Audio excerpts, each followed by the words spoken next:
Aujourd'hui, cette nouvelle vidéo va consister à vous expliquer V-Ray pour SketchUp. Et dans cette explication, on va parler de l'interface de V-Ray et vous montrer comment paramétrer V-Ray dans SketchUp. Donc, si tu es intéressé par tout ce que je fais, tu peux t'abonner, activer la cloche pour ne pas rater les prochaines vidéos que je vais mettre en ligne sur l'explication de V-Ray pour SketchUp. Donc, maintenant, on va se diriger tout droit dans le logiciel pour que je vous explique cela.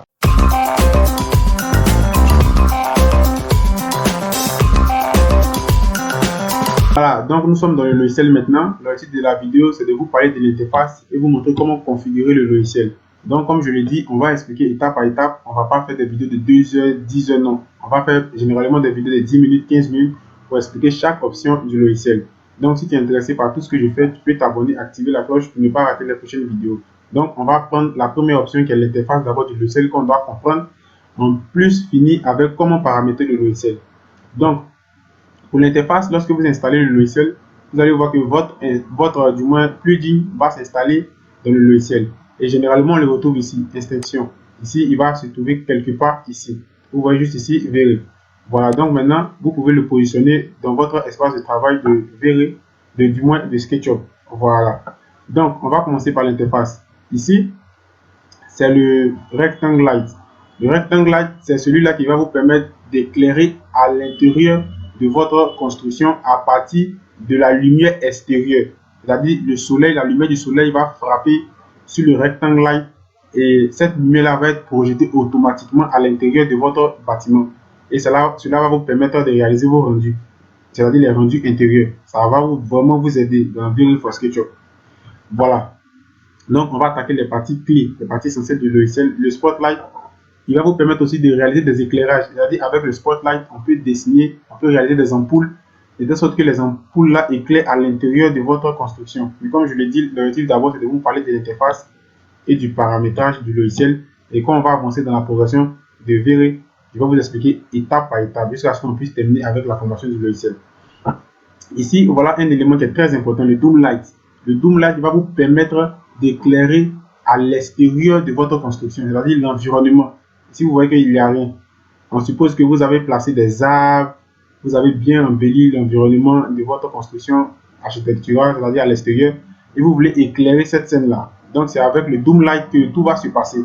Voilà, donc vous devez comprendre cette partie-là comme ça. Maintenant, Assist Editor.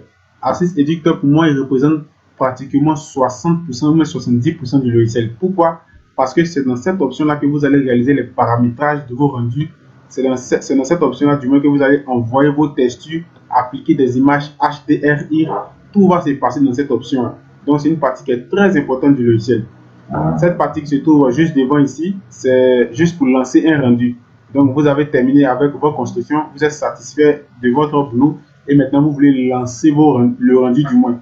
Donc, ici, c'est pour lancer le rendu. Ici, vous voyez, c'est une autre option qui va vous permettre aussi de lancer le rendu, mais qui n'est pas similaire à celle-là. Pourquoi? Parce que là, lorsque j'appuie sur cette option et que je lance le rendu, vous allez voir automatiquement une page qui va apparaître ici. Et pourquoi ça c'est encore plus intéressant, c'est que lorsque je modifie quelque chose sur ma construction, automatiquement vous allez le voir dans la fenêtre de ce rendu. Ça se fait de manière simultanée. Voilà, vous devez comprendre ça comme ça. Pourtant, avec cette partie-là, lorsque vous lancez le rendu et que vous voulez modifier une partie de votre construction architecturale, vous êtes obligé de fermer et de venir modifier.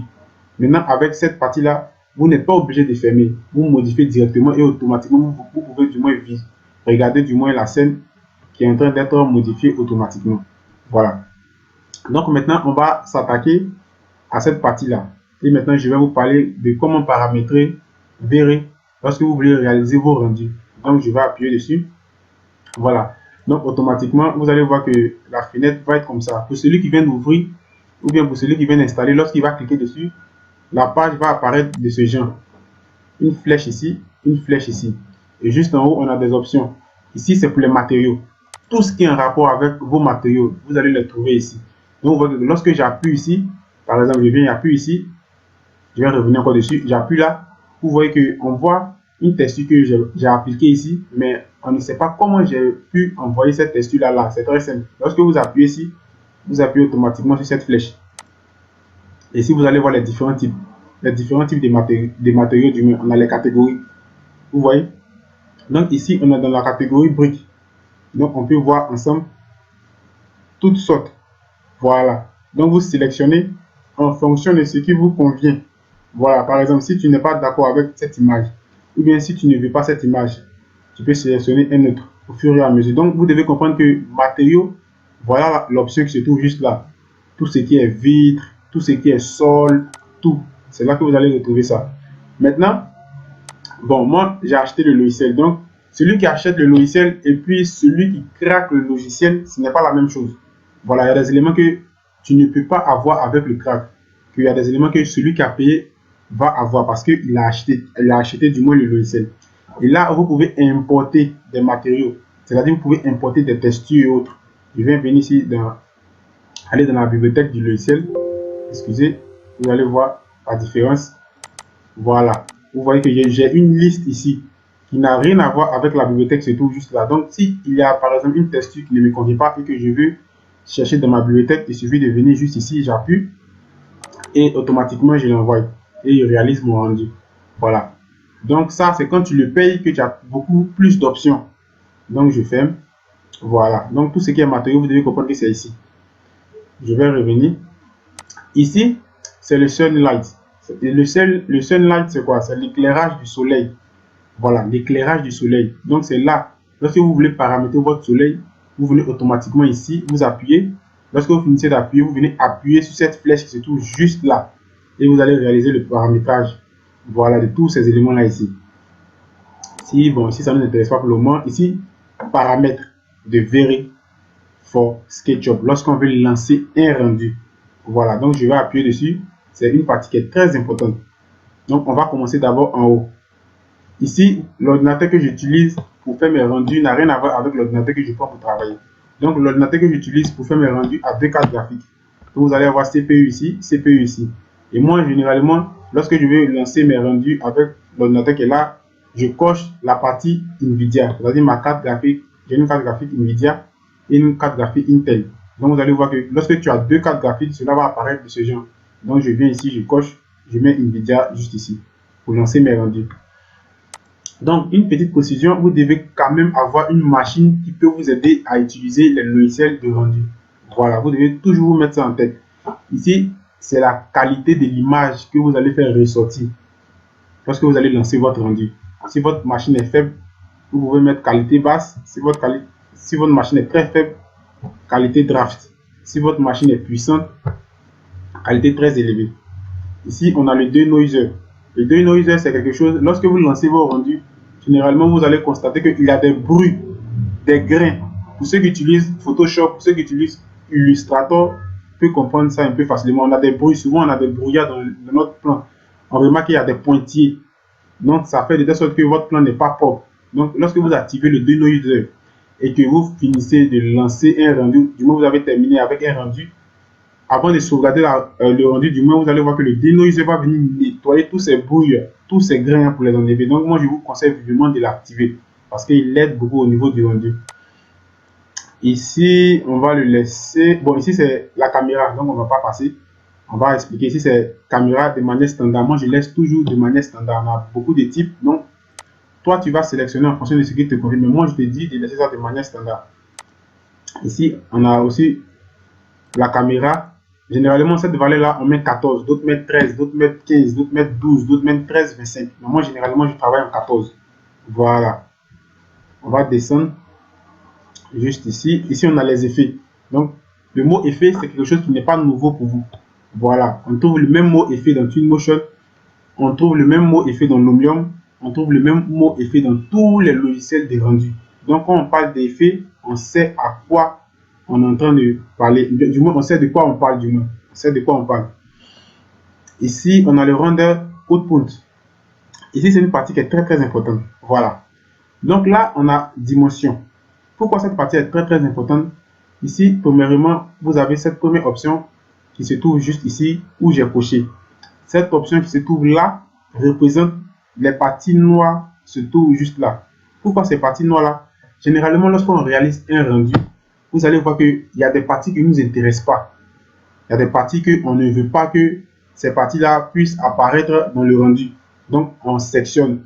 on isole ces parties. Donc, si tu veux participer ou même si tu veux réaliser l'isolement, tu appuies cette option-là ici. Voilà. Ici, quand je décoche, vous voyez que ça disparaît. Vous voyez qu'automatiquement, ça disparaît. Quand je coche, automatiquement, ça apparaît. Donc, vous allez voir que lorsque je vais lancer mon rendu, c'est uniquement cette partie de ma construction qui va apparaître sur l'image. Les autres parties qui sont comme si mon plan était dans un vide ne vont pas apparaître parce que je les ai sectionnés. Donc, c'est cette petite, du moins, option là qui va vous permettre de faire ça. Ici, c'est la taille de l'image. Si vous voulez une image, du moins en 4K, si vous voulez une image en 2K, en 1K, en 16K, c'est ici que vous devez régler tout ça. Donc, lorsque vous êtes en train de régler ça, vous devez vous assurer aussi que vous avez une bonne machine. Je vais toujours insister là-dessus. Parce que plus la taille de l'image va être importante, plus aussi ton processeur aussi va plus travailler. Voilà. Donc, cela s'adapte en fonction de la dimension que tu vas saisir ici. Par exemple, je vais effacer et vous allez remarquer juste derrière. Par exemple, je veux une image de 1920. Lorsque je vais appliquer dans le vide, verrez, lui-même va configurer quelle dimension, pas la dimension, quelle taille qui est adaptée à 1920. Donc, quand je vais appuyer ici, vous voyez qu'automatiquement, il me donne 1920 fois 1080. Voilà. Ici, Save Image, c'est-à-dire lorsque vous êtes en train de réaliser vos rendus, vous pouvez cocher cette partie-là et automatiquement le rendu sera sauvegardé dans un endroit que vous avez vous-même précisé dans l'ordinateur. Ici, animation. En animation, c'est quelque chose que je ne touche pas trop. Donc, voilà, je ne touche pas trop cette partie-là. Ici, c'est l'environnement. Ici, vous pouvez importer des images HDRI pour éclairer encore l'environnement, pour rendre encore l'environnement encore plus beau. Ici, cette option, je vous déconseille de cocher cette option si vous ne maîtrisez pas, parce que souvent, lorsque vous cochez cette option, vous allez voir que l'image de votre rendu va devenir marron. C'est-à-dire l'image sera tellement bizarre, l'image ne sera pas bonne. Elle sera vraiment totalement très bizarre. Donc cette partie-là, si vous ne maîtrisez pas, ne cochez pas. Laissez cette partie comme ça. Voilà, donc ici, on a d'autres options qui sont encore juste ici. Voilà, tous ces éléments-là, on va en parler encore dans d'autres vidéos, au fur et à mesure qu'on va avancer. Maintenant, juste ici, on remarque l'élément du rendu, c'est-à-dire l'option pour réaliser le rendu. Cette même option-là, la voilà qui se trouve juste ici. Si vous avez remarqué depuis le début. Voilà, juste en bas ici. Cette même option-là, ici, la voilà qui se trouve juste ici. Attendez, je vais essayer de déplacer. Voilà. C'est cette même option qui se trouve encore juste ici. Voilà, c'est juste, ils ont pris ces options-là et on les a regroupées juste ici. C'est les mêmes éléments, ça ne change pas. Voilà. Donc, comment appliquer une texture? Et on va terminer avec la vidéo. Et dans la prochaine vidéo, on va parler de Doomlight. Je vais vous expliquer le Doomlight. Voilà, donc on va aller étape par étape. Donc si tu aimes tout ce que je fais, tu peux t'abonner, activer la cloche pour ne pas rater les prochaines vidéos que je vais mettre en ligne. Donc par exemple, comment je vais appliquer par exemple une texture sur ma construction. Donc j'ai pris ce plan pour réaliser la formation jusqu'à la fin. Par exemple, je veux changer cette texture-là. Cette texture ne te convient pas. Donc où on va se diriger, c'est dans matériaux. On va automatiquement dans les matériaux. Donc j'appuie, je viens juste ici. Voilà. Donc je vais changer, je viens juste ici. Par exemple, je vais pas ça. Je vais prendre cette partie-là, c'est-à-dire cette texture-là. J'appuie dessus. Voilà, je mets ajouter à la scène. Clic droit, ajouter à la scène. OK. Automatiquement, vous allez voir que la texture va apparaître automatiquement ici. Et ici, vous allez avoir des options qui vont vous permettre de réaliser sa configuration. Vous allez avoir réflexion, opacité et autres. Donc, toutes ces configurations vont se passer ici. Voilà. Maintenant, tu veux appliquer du moins cette texture-là ici. Donc, qu'est-ce que tu fais avant d'appliquer? Tu viens juste ici, tu appuies la flèche dans le logiciel SketchUp, tu sélectionnes. Je vais zoomer, par exemple, je vais sélectionner. Vous voyez que j'ai sélectionné le mur. Et c'est lorsque tu finis de réaliser ta sélection et que tu viens maintenant ici, tu fais clic droit et tu mets appliquer à la scène. Tu mets appliquer ici. Donc tu appuies, vous allez voir que dès que je vais appuyer, la texture va apparaître automatiquement sur le mur ici. Donc j'appuie ici, hop, automatiquement vous voyez que la texture est apparue ici. Donc si tu aimes tout ce que je fais, tu peux t'abonner, activer la cloche pour ne pas rater les prochaines vidéos. Dans la prochaine vidéo, on va parler du Doomlight. Voilà. Donc au fur et à mesure qu'on va avancer, je vais vous donner les étapes, c'est-à-dire les options que je vais expliquer au fur et à mesure, jusqu'à ce qu'on puisse terminer par le logiciel. Donc sur ce, je vais vous dire à la prochaine pour une autre vidéo et que Dieu vous bénisse. Ciao.